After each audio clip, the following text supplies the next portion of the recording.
ஒருத்தர் மனசில் நிம்மதி இல்லாமல் உட்காந்துருந்தார். என்ன சார் விஷயம் அப்படின்னு விசாரித்தேன். அகலக்கால் வச்சுட்டேன், அதுதான் அவதிப்படுறேன்னார். விவரமாக சொல்லுங்கன்னு. வீடு கட்டணும்னு ஆரம்பித்தேன், வேலை பாதியிலேயே நிற்கிது, கையில் பணம் இல்லை அப்படின்னார். இது மாதிரி ஆசாமிகள் பல பேரை நீங்கள் பார்த்துருக்கலாம். இவங்கெல்லாம் சுலபமாக மன அழுத்தத்துக்கு ஆளாயிடுறாங்க. மன உளைச்சல், அதாவது ஸ்ட்ரெஸ் அப்படின்னு சொல்கிறோமே, அதுக்கு அடிப்படையான சில காரணங்கள் உண்டு. அதாவது மிகையாக திட்டமிடுதல் அப்படிங்கிறதும் ஒரு முக்கியமான காரணம். நடைமுறை சாத்தியம் என்னங்கிறத மனசில் வச்சுக்கிட்டு எந்த திட்டத்தையும் தீட்டணும், அப்போ தான் அது சரியாக வரும். ரெண்டாவது காரணம் என்ன தெரியுமா? ஒரே நேரத்தில் பல்வேறு செயல்களில் ஈடுபடுறது. தொலைபேசியில் பேசிக்கிட்டே கையில் இருக்கிற கடிதத்தை படிச்சுக்கிட்டே எதிரில் உட்காந்துக்கிட்டு இருக்கிறவருக்கும் அப்பப்போ பதில் சொல்லிக்கிட்டு மனசில் பல்வேறு சிந்தனைகளை அப்படியே ஓட விட்டுக்கிட்டு இருக்கிறது, இதுவும் மன அழுத்தத்தை உண்டாக்குது. மூணாவது காரணம், எதிலேயும் வெற்றி மட்டும் எதிர்பார்க்குற ஒருதலை பட்சமான ஆர்வம்.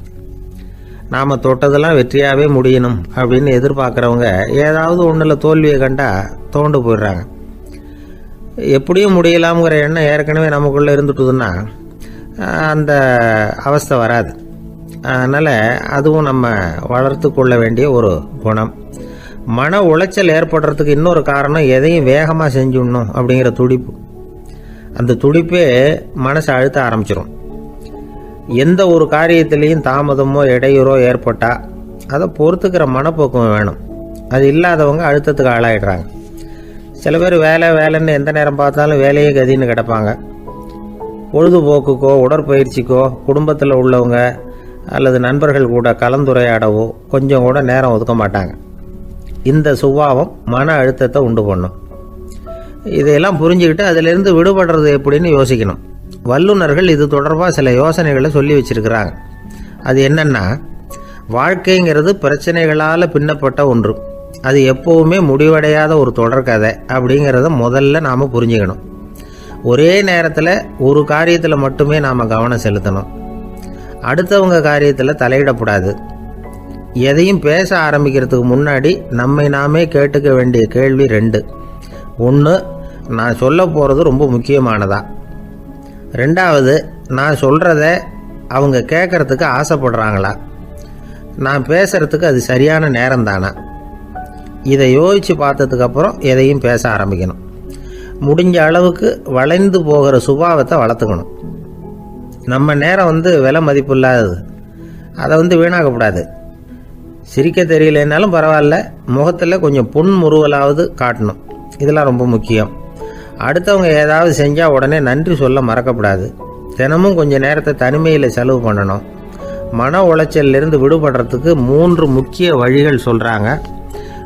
அதை சுருக்கமாக ரெட் அப்படின்னு சொல்கிறாங்க. RED ஆங்கில எழுத்தில்.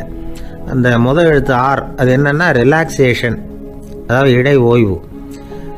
2வது E எக்ஸர்சைஸ், உடற்பயிற்சி. 3வது டயட், திட்டமிட்ட உணவு முறை. அதனால் தியானம், மூச்சு பயிற்சி இதெல்லாம் இந்த இடை ஓய்வுக்கு வழிகள். எந்த வேலையையும் தொடர்ந்து செய்யக்கூடாது. எல்லார்கிட்டையும் கலகலப்பாக பழகணும். மாதத்துக்கு ஒரு நாளாவது குடும்பத்தோடு வெளியில் போயிட்டு வரணும். சுலபமான உடற்பயிற்சிகளை செய்யலாம். உடற்பயிற்சிங்கிறது நமக்காக நாம் செய்கிற ஒரு நீண்டகால முதலீடு அப்படின்னு சொல்லுவாங்க. அதாவது லாங் டேர்ம் இன்வெஸ்ட்மெண்ட்டாக. அளவோடு சாப்பிட்ணும், மெதுவாக சாப்பிட்ணும். இதெல்லாம் கொஞ்சம் மனசில் வச்சுக்கிட்டு நடந்துக்கிட்டால் மகிழ்ச்சியாக வாழலாம். சில பேர் சாப்பாட்டு விஷயத்தில் ரொம்ப அக்கறை எடுத்துக்கிறது உண்டு. ஒரு குண்டு ஆசாமி சாப்பிட உக்காந்தார். முதல்ல ஒரு மாத்திரை சாப்பிட்டார். எதுக்குன்னு கேட்டோம். பசி எடுக்கிறதுக்குன்னார். சாப்பிட்டு முடித்தார். பிறகு மறுபடியும் ஒரு மாத்திரை சாப்பிட்டார். இது எதுக்குன்னு கேட்டோம். சாப்பிட்டது ஜீரணமாகறதுக்கு அப்படின்னார். ஒரு காலத்தில் பிரஷ்யா அப்படின்னு ஒரு தேசம் இருந்தது. இப்போ ஜெர்மனி இருக்குல்ல, இதோட பெரும்பகுதி ஒரு காலத்தில் பிரஷ்யாங்கிற பேரில் இருந்தது. அப்போ அதுக்கு அரசராக இருந்தவர் மகா ஃப்ரெடரிக், அதாவது ஃப்ரெடரிக் தி கிரேட் அப்படின்னு சொல்லுவாங்க. அந்த ராஜாவுக்கு ஒரு சந்தேகம். நாம் பல வகையான வரிகளை விதித்து வசூல் பண்ணுறோம், அப்படி பண்ணி வருமானம் குறைஞ்சிக்கிட்டே போகுதே, இதுக்கு என்ன காரணமாக இருக்கும்? இதுதான் அவருக்கு ஏற்பட்ட சந்தேகம். ஒரு சமயம் அந்த அரசர் தம்முடைய அமைச்சர்களையும் பிரபுக்களையும் தளபதிகளையும் கூப்பிட்டு ஒரு விருந்து வச்சார். விருந்து முடிஞ்சதும் அவங்கள பார்த்து இந்த சந்தேகத்தை கேட்டார். வரிகள் அதிகமாக விதித்து வருமானம் குறையறதுக்கு என்ன காரணம் அப்படின்னு கேட்டார். பல பேருக்கு இதுக்கு சரியாக பதில் சொல்ல தெரியல. அனுபவசாலியான ஒரு தளபதி எழுந்திருச்சார். அரசே, அது எப்படிங்கிறத இப்போ உங்களுக்கு காட்டுறேன்னார். உடனே ஒரு பெரிய பனிக்கட்டி ஒன்றை தன்னுடைய கையில் எடுத்தார். அதை அப்படியும் எப்படியும் திருப்பி பார்த்தார். அப்புறம் அடுத்தவர்கிட்ட கொடுத்தார். அவர் அதை அப்படியும் எப்படியும் திருப்பி பார்த்துட்டு அடுத்தபடியாக இருந்தவர்கிட்ட கொடுத்தார். இப்படியே இதை ஒவ்வொருத்தராக பார்த்துட்டு ஒவ்வொரு கையாக மாறி கடைசியில் மன்னர் கைக்கு போய் சேர்ந்தது. மன்னர் கைக்கு அந்த பனிக்கட்டி போய் சேர்ந்தப்போ அது கொஞ்சம் கொஞ்சமாக உருகி ஒரு பட்டாணி கடலை சைஸுக்கு ஆயிட்டுது. மன்னர் யோசனை பண்ணார், வரி அதிகமாக போட்டாலும் வந்து சேர்றது குறைவாக இருக்கிறதுக்கு என்ன காரணம் அப்படிங்கிறது அவருக்கு புரிஞ்சு போச்சு. காலம்தான் மாறிட்டு இருக்கே தவிர இந்த கையூட்டு வாங்குற பழக்கம் மாறினதாக தெரியல. இன்னொரு ராஜா இருந்தார். அவர் தன்னுடைய ராஜாங்கத்தில் லஞ்ச ஊழலே சுத்தமாக இருக்கக்கூடாது அப்படின்னு நினச்சார். அவர்கிட்ட பல்வேறு துறைகளுக்கும் பொறுப்பாக இருந்த பல பேரும் ரொம்ப சுத்தமாகவும் நேர்மையாகவும் இருந்தாங்க. ஒரே ஒருத்தர் மட்டும் எல்லார்கிட்டையும் லஞ்சம் வாங்கிட்டே இருந்தார். அவரை வேறு வேறு துறைகளுக்கு மாற்றி பார்த்தாரு. அந்த ராஜா என்னென்னமோ பண்ணி பார்க்குறாரு. எந்த வேலையை கொடுத்தாலும் அதுலேயும் லஞ்சம் வாங்கிறதுக்கு ஒரு வழியை உண்டு பண்ணிக்குவார் அந்த ஆள். ராஜாவுக்கு இது ஒரு பெரிய தலைவலியாக போட்டுது. இவர் என்ன பண்ணுறது, இவருக்கு என்ன வேலையை கொடுக்கறது, கொஞ்சம் கூட லஞ்சம் வாங்கிறதுக்கு சான்ஸே இல்லாத ஒரு வேலையை கொடுக்கணும் அப்படின்னு திட்டம் போட்டார். ஒரு நாள் அவருக்கு அந்த உத்தரவும் போட்டுட்டார். அதாவது அவருக்கு என்ன வேலைன்னா, கடற்கரையில் தான் அவருக்கு ஆஃபீஸ். அங்கேயே இருந்துக்க வேண்டியது. தினமும் எத்தனை கடல் அலை கரையில் வந்து மோதுது அப்படிங்கிறத கணக்கெடுத்து ராஜாவுக்கு தெரிவிக்க வேண்டியது. இதுதான் அவருக்கு வேலை. பேசாமல் அலையை எண்ணிட்டு உட்காந்துருக்கிட்டோம், அப்போவாவது அவர் லஞ்சம் வாங்குகிற சந்தர்ப்பம் இல்லாமல் போயிடும் அவருக்கு அப்படின்னு நினச்சார் ராஜா. இந்த ஆள் கடற்கரைக்கு போய் டியூட்டியில் ஜாயின் பண்ணிட்டார். ஒரே மாதத்தில் அங்கே சொந்தமாக ஒரு பிரம்மாண்டமான மாளிகை கட்டிவிட்டார். ராஜாவுக்கு இது பெரிய ஆச்சரியமாக போச்சு. அலையை என்ற வேலையில் அந்த ஆள் எப்படி பணம் சம்பாதிச்சார் அப்படின்னு விசாரித்து பார்த்தார் அக்கம் பக்கத்தில். அந்த ஆள் என்ன பண்ணியிருக்கிறாருன்னா, கடற்கரையில் போய் பொறுப்பு ஏற்றுக்கிட்ட உடனே அங்கே இருந்த மீனவர்கள்கிட்ட எல்லாம் இந்த கரையில் வந்து ஒரு நாளில் வந்து மோதுகிற அலைகள் எத்தனை அப்படின்னு கேட்டிருக்காரு. அது எப்படிங்க தெரியும்னு இருக்காங்க அவங்க. தினமும் அந்த எண்ணிக்கை தெரியணும். நம்ம ராஜாவுக்கு தினமும் அறிக்கை அனுப்பணும், டெய்லி ரிப்போர்ட்டு. தவறுனா நீங்கள் இந்த கடலில் போய் மீன் பிடிக்கிறதுக்கு ராஜாவோட அனுமதி கிடைக்காது அப்படின்ட்டுருக்காரு. உடனே மீனவர்களும் பயந்து போட்டாங்க. கடலுக்கு போகிறதுக்கு அனுமதி இல்லைன்னா பட்டினி கிடக்கிறது மாதிரி ஆகிடுமே. மெதுவாக அந்த ஆளுகிட்ட போனாங்க. காதோட காதாக சொன்னாங்க, ஐயா, எங்களால் வந்து கடல் அலையை வந்து எண்ண முடியாது. தினமும் எங்களால் முடிஞ்சதை உங்களுக்கு பணமாக கொடுத்துட்றோம். நீங்கள் தான் ராஜா கிட்ட சிபாரிசு பண்ணி நாங்கள் தொடர்ந்து மீன் பிடிக்கிறதுக்கு அனுமதி வாங்கி கொடுக்கணும் அப்படின்னு வேண்டிக்கிட்டாங்க. பணம் தினமும் வந்து சேர ஆரம்பிச்சுட்டுது. பதவியில் மற்ற பதவியோட இந்த பதவி எவ்வளவோ மேல் அப்படின்னு நினச்சிட்டான் அந்த ஆள். அது மட்டும் இல்லை, தயவு பண்ணி என்னை இந்த இடத்த விட்டு மாற்றி விடாதீங்க சார் அப்படின்னு வேற கேட்க ஆரம்பிச்சிட்டானா. என் நண்பர் ஒருத்தர் ஆழ்ந்த சிந்தனையில் இருந்தார். என்ன யோசனை பண்ணுறீங்கன்னு கேட்டேன். தலைவர் ஆகணும்னு பார்க்குறேன், அதுதான் என்ன வழின்னு யோசிச்சுக்கிட்டு இருக்கேன்னார். நான் கூட அது மாதிரி யோசித்து பார்த்தேன். அதுக்கப்புறம் அந்த யோசனையை கை விட்டுட்டேன் அப்படின்னோம். ஏன்னு கேட்டார். அதுக்கான தகுதிகள் நமக்கு இல்லைங்கிறது புரியுது. அது நமக்கு புரியறத விட நம்ம விட மற்றவங்களுக்கு நல்லா புரிஞ்சு போச்சு. அதனால் பேசாமல் கம்முன்னு இருந்துடுறது தான் நல்லது அப்படின்னோம். தலைவர் ஆகிறதுக்கு தகுதிகள் வேற உண்டோ அப்படின்னு கேட்டார். அவர் யதார்த்தமாக தான் கேட்குறார். நாங்கள் உடனே எங்ககிட்ட இருந்த ஒரு புத்தகத்தை எடுத்து அவர்கிட்ட கொடுத்தோம். படித்து பாருங்கன்னு. தலைவர் ஆகிறதுக்கு என்ன வழி அப்படிங்கிறத பற்றி அதில் போட்டிருக்கிறாங்க. முதல் வழி என்ன தெரியுமா? ஒரு 4 பேர் முன்னாடி இல்லைன்னா ஒரு கூட்டத்துக்கு முன்னாடி நீங்கள் பேச போகிறீங்க. அப்போ எப்படி ஆரம்பிக்கணும்னா, உண்மையான புகழ்ச்சி, நேர்மையான பாராட்டு, இதோடு ஆரம்பிக்கணும். எடுத்ததுமே அது சரியில்லை இது சரியில்லைன்னு பேசிகிட்டு இருக்கக்கூடாது. மக்களை பார்த்து நீங்கள் தான் தப்பு பண்ணிவிட்டீங்க அப்படின்னு நேரடியாக சொல்லக்கூடாது. தவறு இருந்தாலும் அதை வந்து மறைமுகமாக ஏதாவது கதை சொல்லி அதிலிருந்து அவங்க புரிஞ்சுக்கிற மாதிரி செய்யணும். அடுத்தவங்க பண்ண தப்பு என்னன்னு அலசறதுக்கு முன்னாடி நீங்கள் பண்ணின தப்பு என்னங்கிறத பற்றியே பேசுங்க. எதுக்கும் நேரடியாக உத்தரவு போட்டுக்கிட்டு இருக்கக்கூடாது. இதை நீங்கள் செய்யணும் அப்படின்னு சொல்கிறதுக்கு பதிலாக நீங்கள் இப்படி செஞ்சால் எப்படி இருக்கும் அப்படின்னு கேள்வி மாதிரி கேட்கணுமா. இப்படி கேட்டால் அது உத்தரவு மாதிரி தெரியாதான். அடுத்தவங்க மரியாதையை காப்பாற்றுறது மாதிரி பேசணுமா. உங்கள் பேச்சு இன்னொருத்தரை வந்து அவமானப்படுத்துறது மாதிரி இருக்கக்கூடாதான். ஏன்டா இவங்ககிட்ட போய் மாட்டிக்கிட்டோம்னு யாரும் நினச்சிடக்கூடாது.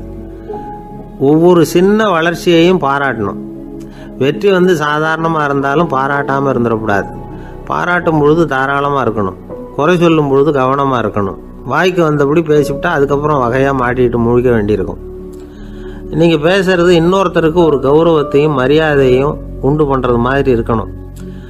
நீங்கள் பேசுகிறது அடுத்தவங்களுக்கு இருக்கிற கொஞ்ச நெஞ்ச மரியாதையும் எடுத்து விடுறது மாதிரி இருக்கக்கூடாது. உங்கள் பேச்சை கேட்டால் கேட்குறவங்களுக்கு ஒரு ஊக்கம் வரணும், உற்சாகம் வரணும். தவறு எதுவாக இருந்தாலும் அதை சுலபமாக திருத்திக்கலாம், சரி பண்ணிக்கலாங்கிறது மாதிரி இருக்கணும் உங்கள் பேச்சு. அடுத்தவங்களை சந்தோஷப்படுத்துங்க. உங்கள் யோசனையை கேட்டு நடந்துக்கிறதுனால அந்த சந்தோஷம் அவங்களுக்கு கிடைக்கணும். இந்த தகுதியெல்லாம் உங்ககிட்ட இருந்தால் நீங்கள் ஒரு சிறந்த தலைவராகலாம் அப்படின்னு அந்த புஸ்தகத்தில் போட்டிருக்கு. இந்த காலத்தில் வந்து தலைவர் ஆகிறதுக்கு வேறு சில தகுதிகள்லாம் கூட தேவைப்படுது. ஒரு புள்ள வந்து தன்னுடைய அப்பா கிட்ட, அப்பா உன்ன மாதிரியே நானும் அரசியலில் சேரணும், தலைவர் ஆகணும்னு ஆசைப்படுறேன், இன்னையிலேருந்து எனக்கு அரசியல் பாடம் கற்றுக் கொடு அப்படின்னு கேட்டிருக்கான். அவரும் சரின்னு சொல்லிவிட்டு ஒரு பெரிய ஏணியை எடுத்துகிட்டு வந்தாரான். ஒரு செவுத்தில் சாத்தினார். இந்த ஏணியில் ஏறி உயர போய் அங்கே பரன் மேலே இருக்கிற ஒரு புத்தகத்தை எடுத்துகிட்டு வாடான் இருக்கார். மகனை பார்த்து, அப்பா ஏணி ரொம்ப உயரமாக இருக்குது, நீ ஜாக்கிரதையாக இதை பிடிச்சிக்கோ, நான் ஏறி போகிறேன் அப்படின்னு நான் பையன். பயப்படாத, நான் பார்த்துக்கிறேன்னார் அப்பா. பையன் ஏணியில் ஏறினா உச்சிக்கு போனதும் அப்பா கையை எடுத்துட்டார். ஏணி அப்படியே சரிஞ்சுட்டுது. பையன் பொத்துன்னு கீழே விழுந்துட்டான். இடுப்பு பிடிச்சிக்கிட்டே எழுந்திரிச்சான். என்னப்பா இது, இப்படி என்னை ஏற விட்டுட்டு கையை விட்டுட்டியே, இப்படி கை விடலாமா அப்படின்னு கத்தியிருக்கான். அப்பா நிதானமாக சொன்னாராம், அவசரப்படாதேப்பா, அரசியலில் இதுதான் முதல் பாடம், பெத்த அப்பனாக இருந்தாலும் அவனை நம்பாதே அப்படின்னு உபதேசம் பண்ண ஆரம்பித்தாரான். என்னுடைய நீண்டகால நண்பர் ஒருத்தர் வருஷம் தவறாமல் திருநள்ளாறு அப்படிங்கிற திருத்தலத்துக்கு போயிட்டு வர்றது வழக்கம். அங்கே என்ன சார் விசேஷம்னு கேட்கறது உண்டு. என்ன இப்படி கேட்குறீங்க, சனி பகவான் வந்து நலன் விருப்பப்படி அங்கே தானே எழுந்தருளி இருக்கிறார், அவரை போய் பார்த்து ஒரு கும்பிடு போட்டுட்டு வந்தா நம்ம பிடிச்சிருக்கிற சனியெல்லாம் விலகும் அப்படிம்பார். சத்தம் போட்டு சொல்லாதீங்க சார், வீட்டில் வேற யார் காதிலையாவது இது விழுந்துற போது அப்படின்னு சொல்கிறது உண்டு வர்றவங்க. இப்போது நான் சொல்கிறதுல உள்ள நியாயத்தை புரிஞ்சுக்கிட்டு அவரும் கொஞ்சம் எச்சரிக்கை உணர்வோட நமக்கு நன்றி சொல்லுவார்னு வச்சுங்களேன். அதாவது பார்வை மூலமாகவே. அந்த நண்பருக்கு ஆன்மீக விஷயங்களில் அதிக ஈடுபாடு உண்டு. அப்பப்போ சில புராண கதைகளை எல்லாம் சொல்கிறது உண்டு. ரொம்ப சுவாரஸ்யமாக இருக்கும். எப்போவுமே புராண விஷயங்களையெல்லாம் அறிவியலுங்கிற தராசில் வச்சு எடை போட்டுட்டு இருக்கக்கூடாது. அப்படி பார்த்தா அதெல்லாம் நம்ப முடியாத வெறும் கற்பனைகளாக தோணும், மூட நம்பிக்கைகளாகவும் தெரியும். புராணங்களை வந்து புராணங்களாகவே புரிஞ்சுக்கிறவங்களுக்கு அதெல்லாம் அர்த்தமுள்ள செய்திகளை உள்ளடக்கி இருக்கிறதாக தெரியும். அந்த வகையில் தான் இந்த நண்பரும் நிறைய செய்திகளை சொல்கிறது உண்டு. சனியை போல கொடுக்குறவனும் இல்லை, சனியை போல கெடுக்கிறவனும் இல்லை அப்படின்னு சோதிடர்கள் சொல்லுவாங்க. நாம் ஏதாவது ஒரு வம்புல மாட்டிக்கிட்டா பிடிச்சது சனி அப்படிங்கிறோம்.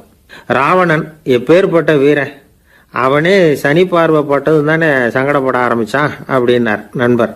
அது எப்படிங்கன்னு கேட்டேன். அவர் சொல்ல ஆரம்பித்தார், இந்த ராவணன் இருக்கானே நவ கிரகங்களையும் பிடிச்சி கொண்டுட்டு வந்து தன்னுடைய சிம்மாசனத்தில் அப்படியே படிகளாக போட்டு வச்சுட்டானா, ஒவ்வொரு படியாக. பாவம் அந்த 9 தேவதைகளும் ஒவ்வொரு படியாக குப்புற கிடக்குறாங்க. நவக்கிரகம் நம்மளை ஆட்டி படைக்குதுன்னு நாம் சொல்லிட்டு இருக்கிறோம். ஆனால் அந்த நவக்கிரகங்களை ராவணன் எப்படி வச்சுருந்தான் பாருங்க. எல்லாரையும் சிம்மாசனத்துக்கு பக்கத்தில் படிப்படியாக போட்டு வச்சிருக்கிறான். காலை அது மேலே வச்சு தான் ஏறி போகணும். வேறு வழி இல்லாமல் எல்லாரும் குப்புற விழுந்து கிடக்குறாங்க. ராவணன் வந்து ஒவ்வொரு தடவையும் இவங்க முதுகில் அடி வச்சு ஏறி தான் அந்த சிம்மாசனத்துக்கு போகிறது வழக்கம். இப்படி நடந்துக்கிட்டு இருக்கிறது நாரதர் கண்ணில் பட்டுட்டு தான். அவர் சும்மா இருப்பாரா? யோசனை பண்ணார் என்ன செய்யலாம் அப்படின்னு. ஒரு முடிவு பண்ணிட்டு நேராக ராவணன் கிட்ட போனாராம். ராவணா, நீ வந்து நவக்கிரகங்களை பிடிச்சி கொண்டாந்து உன்னுடைய சிம்மாசனத்துக்கு படிகளாக போட்டு வச்சிருக்கிற, அது உன்னுடைய வீரத்தை காட்டுது. இருந்தாலும் ஒரு விஷயத்த நீ யோசிச்சு பார்க்கணும். ஒவ்வொரு தடவை நீ சிம்மாசனத்துக்கு போகும் பொழுதும் நவக்கிரகங்களின் முதுகல் அடி வச்சு நீ ஏறி போற, அது உனக்கு பெருமை கிடையாது. அவங்களுடைய மார்புல அடி வச்சு ஏறி போகணும், அதுதான் உனக்கு பெருமை அப்படின்னாரா.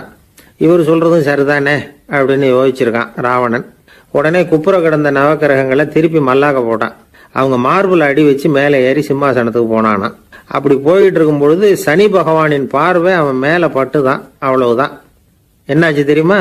சூர்பனகை தேடி வந்தா. சீதையோட அழகை பற்றி தன்னுடைய அண்ணங்கிட்ட சொல்ல ஆரம்பிச்சுட்டா.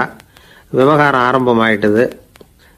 அதுதான் சனியினுடைய வேலை அப்படின்னு சொல்லி இந்த கதையை சொல்லி முடிச்சார் என்னுடைய நண்பர். ஆக சனியின் பார்வை வந்து நம்ம பேல படாமல் பார்த்துக்கிறது தான் நல்லதுங்கிறீங்க அப்படின்னு. ஆமாம் சார், இப்போ கூட நான் வந்து உங்கள் வீட்டுக்கு வந்திருக்கிறதே ஒருத்தருடைய பார்வை என் மேலே படக்கூடாதுங்கிறதுக்காகத்தான் அப்படின்னார். யாருங்க அதுன்னு என்னுடைய மாமனார் சார். அவசரத்துக்கு அவர்கிட்ட கொஞ்சம் கடன் வாங்கிவிட்டேன். நம்ம மாப்பிள்ளை தானேன்னு சொல்லி அவர் விட்டு கொடுக்கறதுக்கு தயாராக இல்லை. இன்னைக்கு இப்போ அவர் எங்கள் வீட்டுக்கு வரக்கூடிய நேரம், அதுதான் அவர் பார்வையிலேருந்து படாமல் தப்பிக்கலாங்கிறதுக்காக இங்கே வந்துட்டேன் அப்படின்னார். பார்வை படணும்னு இருந்தால் பட்டு தான் தீரும் போல இருக்கு அப்படின்னா. என்ன சார் சொல்கிறீங்கன்னார் ஒன்றும் புரியாமல். நீங்கள் இங்கே தான் வருவீங்கன்னு அவருக்கு ஏற்கனவே தெரியும் போல இருக்கு. அதனால் உங்களுக்கு முன்னாடியே உங்கள் மாமனார் இங்கே வந்துட்டார். அதுவும் அந்த பீரோவுக்கு பக்கத்தில் தான் பின்னாடி மறைஞ்சு நின்றுட்டு இருக்கிறார் அப்படின்னு. ஒரு பள்ளிக்கூடம், அதில் வசதியான வீட்டுக்குள்ள ஒருத்தன் படிச்சுக்கிட்டு இருந்தான். இன்னொரு ஏழை பையனும் அங்கே படிச்சுக்கிட்டு இருக்கிறான். இவங்க 2 பேரும் ஒரே தெருவில் தான் இருக்கிறாங்க. பணக்கார வீட்டு பையன் பங்களாவில் இருந்தான். அவனுக்கு வேலை செய்யறதுக்காக சில வேலை ஆட்கள் உண்டு. அதனால் அவன் நல்லா சாப்பிடுவான், தூங்குவான். ஏதோ வரணுமேங்கிறதுக்காக பள்ளிக்கூடத்துக்கு வருவான், போவான், அவ்வளவுதான். இந்த ஏழை பையன் இருக்கானே, அவன் அப்படி இல்லை. காலையில் எழுந்திருப்பான், உடற்பயிற்சி பண்ணுவான், அவங்க வீட்டில் கிடைக்கிற சாதாரண உணவு அதை அளவோடு சாப்பிடுவான், வீட்டில் உள்ள வேலைகளையும் செய்வான், பள்ளிக்கும் தவறாமல் வந்துடுவான். அவனுக்கு கூட பிறந்த சகோதர சகோதரிகள் 8 பேர். எல்லாரும் தன்னம்பிக்கையோடு அவங்க வேலையை செஞ்சுக்கிட்டு இருந்தாங்க. இந்த பையன் எப்பவும் உண்மையை தான் பேசுவான், கடமையை ஒழுங்காக செய்வான்.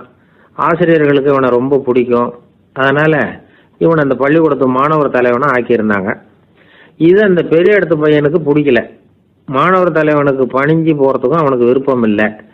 ஒரு நாள் வகுப்பில் ஆசிரியர் எல்லா மாணவர்களுக்கும் ஒரு வேலை கொடுத்தார்.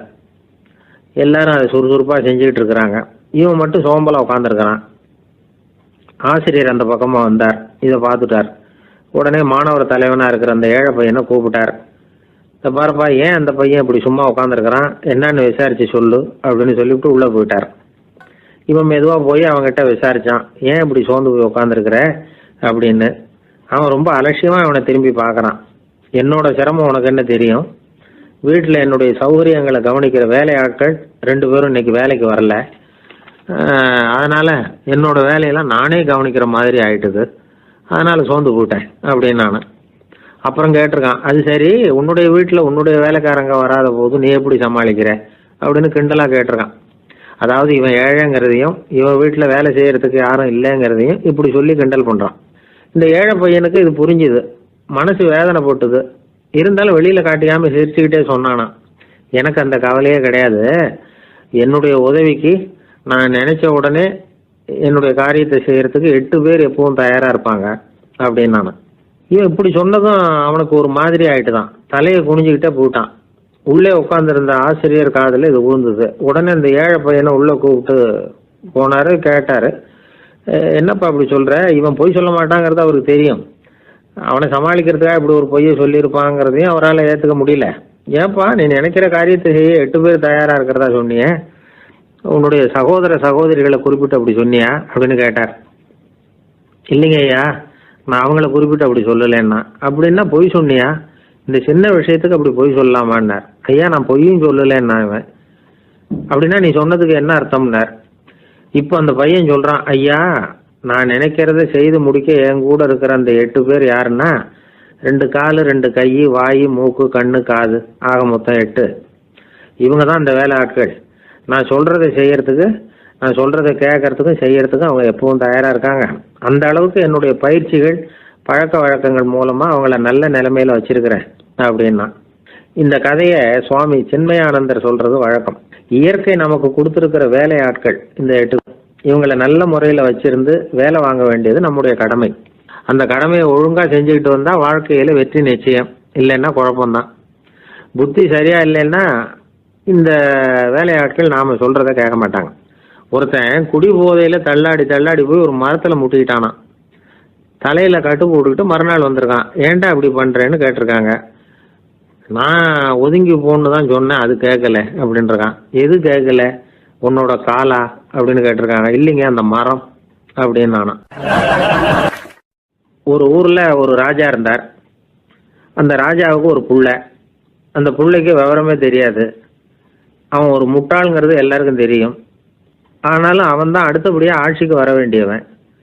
ஆட்சி பொறுப்பை ஏற்க வேண்டிய ஒருத்தன் இப்படி இருந்தால் என்ன பண்ணுறது அப்படிங்கிறது எல்லாருக்கும் உள்ள கவலை.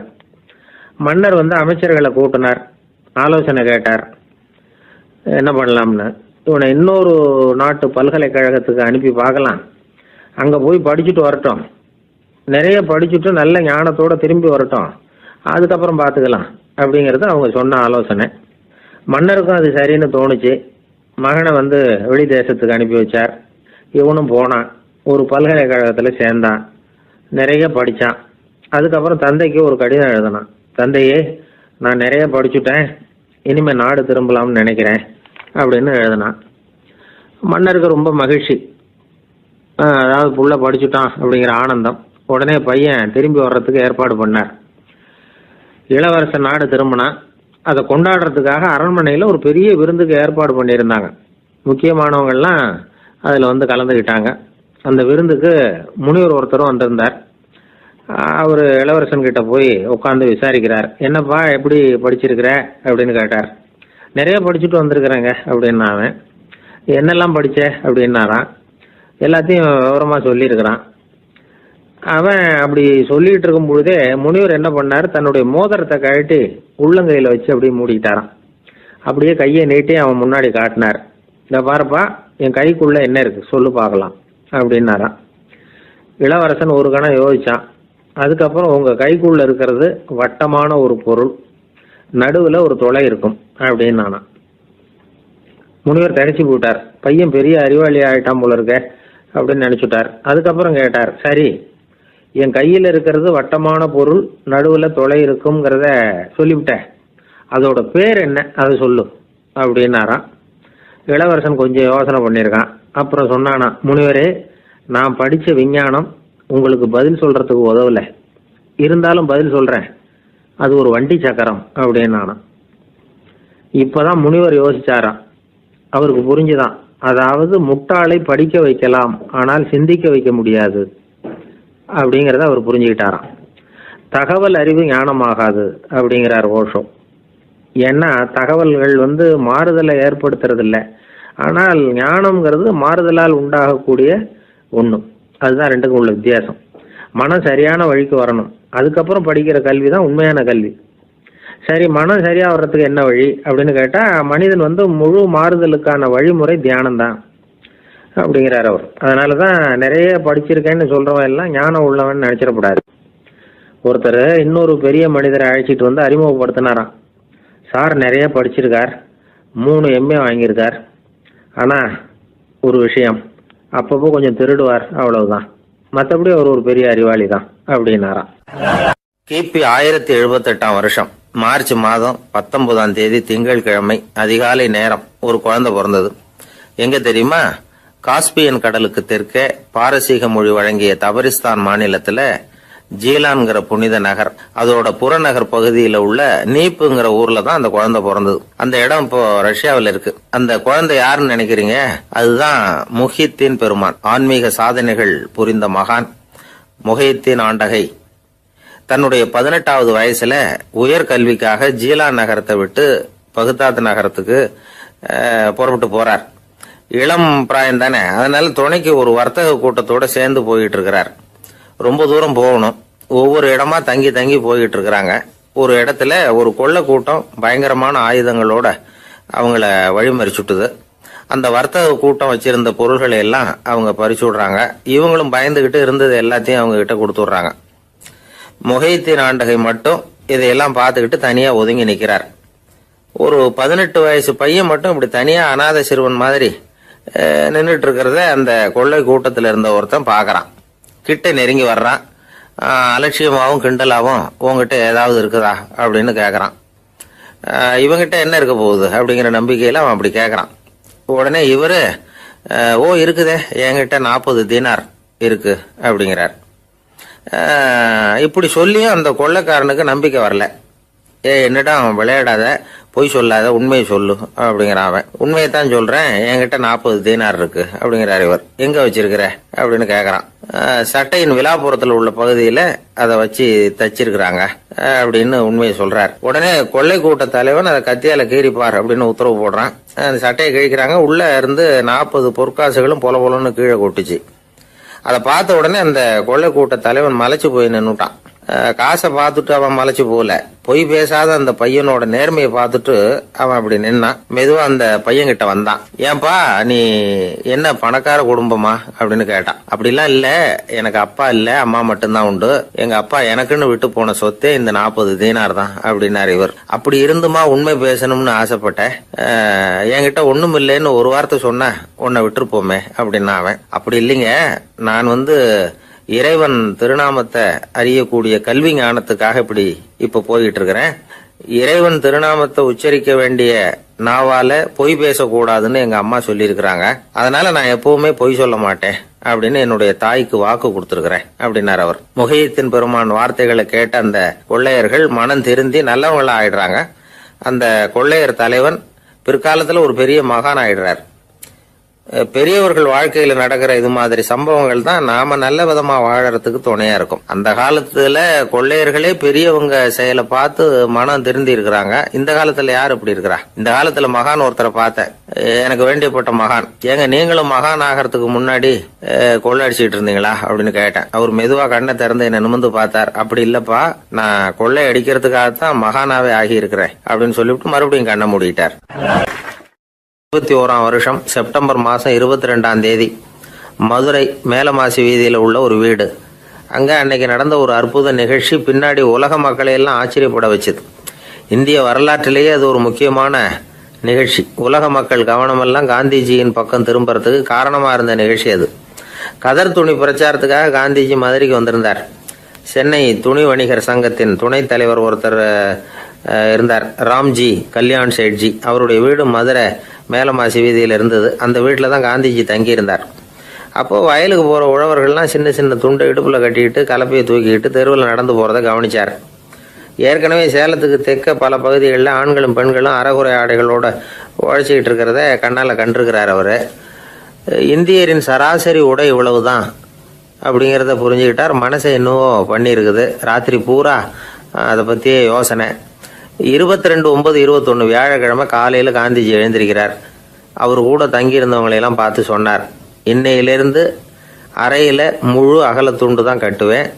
குளிர் அதிகமாக உள்ள காலங்களில் மட்டும் போர்வை ஒன்றா உபயோகப்படுத்துவேன். மற்றபடி மேலங்கியோ குல்லாவோ எதுவும் போட்டுக்க மாட்டேன். தற்காலிகமாக இந்த ஏற்பாட்டை 1 மாதத்துக்கு ஏற்றுக்குவேன். அதுக்கு பிறகு உசிதம் போல் எண்ணி பார்த்து முடிவு பண்ணுவேன் அப்படின்னார். அவருடைய குரல் உறுதியாக இருந்துதான். உடனே செயலில் இறங்கினார். தம்முடைய 10 முழ வேட்டி, மேலங்கி, உள் சட்டை, குல்லா எல்லாத்தையும் களைஞ்சார். வேட்டியிலிருந்து ஒரு 4 முழ துணியை எடுத்துக்கிட்டார். இதுக்கு உதவி செஞ்சவர் அன்னைக்கு விருதுநகரில் பிரபல தொண்டராக இருந்த பழனிக்குமார பிள்ளை. வெட்டி எடுத்த துண்டை நீள வாக்கில் ரெட்டையாக மடித்தார். அதை இடுப்பில் துண்டு மாதிரி கட்டிக்கிட்டார். தலையில் சின்ன உச்சி குடுமி, அறையில் சின்ன துண்டு. அண்ணல் காந்தி ஆண்டி கோலத்தில் காட்சி அளிக்கிறார். கூட இருந்தவங்களை பார்த்து காரைக்குடிக்கு புறப்படலாமே அப்படின்னார். அவர் நண்பர்களும் சீடர்களும் திகைச்சு போய் நிற்கிறாங்க. இந்த விரதம் நிரந்தரமாக ஆகிடுமோங்கிற பயம் அவங்களுக்கு. எப்படியோ இந்த விவரம் ராஜாஜிக்கும் அன்னைக்கு பிரபலமாக விளங்கின தேசபக்தர் டாக்டர் TSS ராஜனுக்கு எட்டுச்சு. உடனே 2 பேரும் ஓடி வந்தாங்க. வேண்டாமே இந்த கோலம் அப்படின்னாங்க. காந்திஜி தன்னுடைய முடிவில் உறுதியாக இருந்தார். ராஜாஜி என்னென்னமோ வாதமெல்லாம் பண்ணி பார்த்தார். உங்களுடைய வாதத்துக்கு என்னால் பதில் சொல்ல முடியல, இருந்தாலும் நான் செய்கிறது தான் சரிங்கிறதுல எனக்கு சந்தேகம் இல்லை. இன்னைக்கு அதிகாலை 3 மணி இருக்கும். நான் ஓரளவு விழிச்சுக்கிட்டேன். அதாவது உறக்கமும் விழிப்புமாக இருந்த நிலையில் எனக்கு இந்த எண்ணம் உண்டாச்சு. இது என்னுடைய அந்தராத்மாவின் ஆணை, அதை என்னால் மீற முடியாது அப்படின்னு சொல்லிவிட்டாராம் காந்திஜி. கதர் பிரச்சாரத்துக்காக காரைக்குடிக்கு கிளம்பினார்.